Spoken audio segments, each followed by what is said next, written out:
Now, going over to the business blunder of the day, you have Apple and Goldman Sachs ordered to pay $89 million after the Apple Car failures. Now, this is brought to us thanks to Ramesh, who's a writer at CNN Business, which somehow still in business. I'm pretty shocked by that. There you can see one of those iconic iPhone devices that cost an arm and a leg, but I'm still told they're magical. Now, they say, quote, the U.S. Consumer Finance Protection Bureau ordered Goldman Sachs and Apple to pay $89 million, and Goldman was temporarily banned from issuing new credit cards because of the company's mishandling of their Apple Car partnership. The failures left customers with unresolved charge disputes and, in some cases, incorrect credit reports.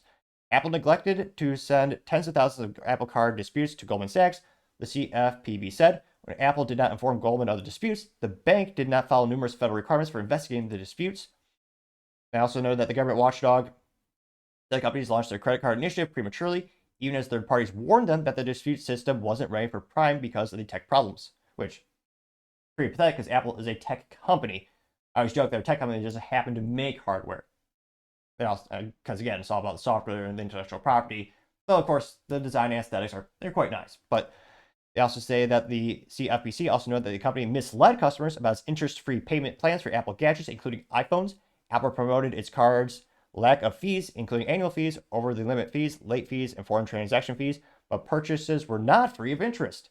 The Apple spokesperson in a statement said the company strongly disagrees with the CFPC's characterization of Apple's conduct, but nevertheless aligned with the agency on its order. Apple said, quote, Apple Card is one of the most consumer-friendly credit cards available and was specifically designed to support users' financial health. Upon learning of these inadvertent issues years ago, Apple worked closely with Goldman Sachs to quickly address them and help impacted customers, unquote. Now, Goldman Sachs, of course, they have a statement as well, said, quote, we worked diligently to address certain technological and operational challenges that we experienced after the launch, and we have already handled them with impacted customers. Now, it looks like specifically Goldman Sachs was fined $45 million and let the paid customers $20 million regardless. Apple was also fined $25 million, which, again, Apple is a multi-billion-dollar company. The money, it doesn't matter. That's not really the business blunder here today. Apple, again, wanted to find tech, get more technology, especially around financing and credit cards. The issue is the brand.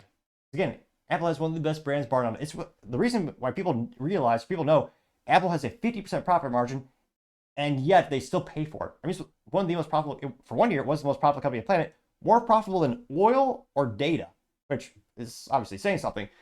So, yeah, again, it's going to be a small fine, but for them, it's not even a rounding error.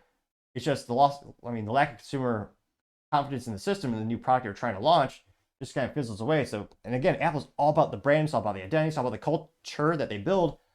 Like I gotta say, Apple, this issue with the Goldman Sachs and the credit card, I gotta say that it's certainly the business blunder of the day.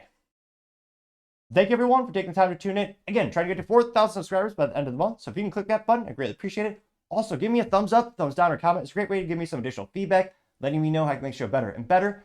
Lastly, don't forget to take time to tell your family, tell your friends, tell your coworkers, heck, tell your enemies, tell anyone, everyone. Just stay safe and fight the good fight.